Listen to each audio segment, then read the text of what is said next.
Nothing like 4 quick rolls in an F-16 Fighting Falcon to get the blood flowing. We hit 9.1 Gs, and this was our ride, F-16 Fighting Falcon. Residents beyond this section of Warm Springs Road are now under mandatory evacuations because, as you can see, river water making conditions extremely unsafe. Basically on the Greenbelt along the Boise River, and as you can see behind me, a very active scene here. Several crews from the Boise Fire Department still on scene. Crews now are focusing on a short-term solution, filling the area with gravel to allow for limited travel overnight tonight. If you're still watching at home from Boise, you still have a couple of hours to make it up into the path of totality. Pretty much everyone in the park looks like this right now. We've got the glasses on, we're looking up, and we see just a little sliver, what you would think of a sliver of a moon, but of course that's the sun we're looking at right now. Investigators on scene tell me an adult man around 60 years old fell into this canal right behind me. It's now been more than 48 hours since witnesses reported seeing a car drive off this section of Highway 55 in Valley County,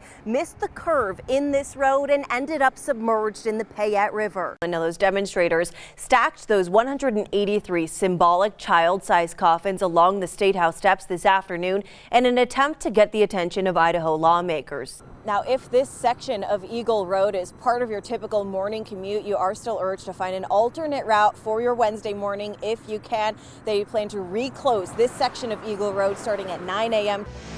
Currently, Idaho is one of only 9 states in the U.S. without a law in place protecting those who seek medical assistance when witnessing an overdose from being charged or prosecuted for their involvement. ISBA officials say somebody can just drive down to Salt Lake City, buy about a gram of heroin for $50, then drive that same amount back into Idaho and sell it for at least 3 times that amount. Supervised injection sites are already up and running in Europe and Canada, and now some cities in the U.S. are thinking about opening similar services. In Idaho, heroin also carries mandatory minimum sentences, a 958% increase in just 5 years. That's what Idaho State Police are seeing when it comes to heroin-positive items tested by state labs.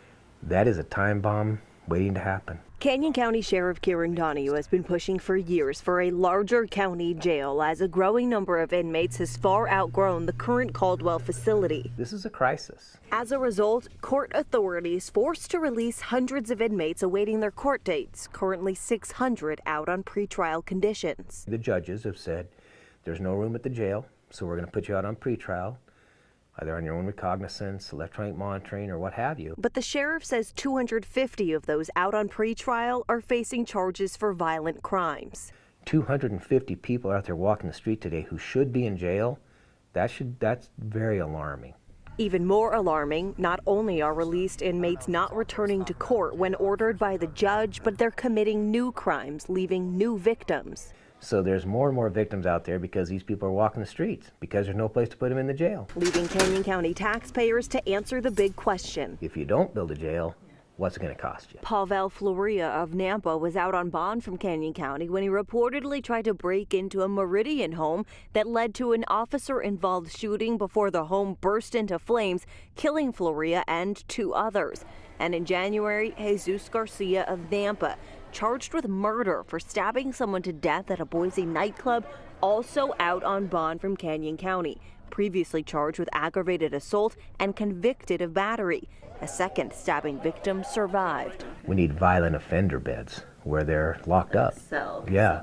The current facility holds just 477 beds, including 122 in a tent-like structure originally designed as a work-release housing unit where 9 inmates have successfully escaped in just the last 2 years. But findings in an ongoing in-depth study looking into the cost of a new jail that would meet the county's long-term needs show the county already needs more than double the beds they're currently working with. It's been point blank. You need 1,000 beds today. You don't need 1,000 beds 10 years from now. On any given day, Sheriff Donahue says his department rents jail space from counties all over the Gem State, but overcrowding is an issue statewide. I've got my staff looking right now how we can start housing people, our inmates, out of state.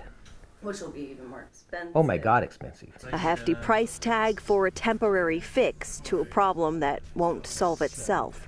You got to build a jail because public safety has to be the foundation of the culture. It has to be. Karen Lehr, 6 on your side.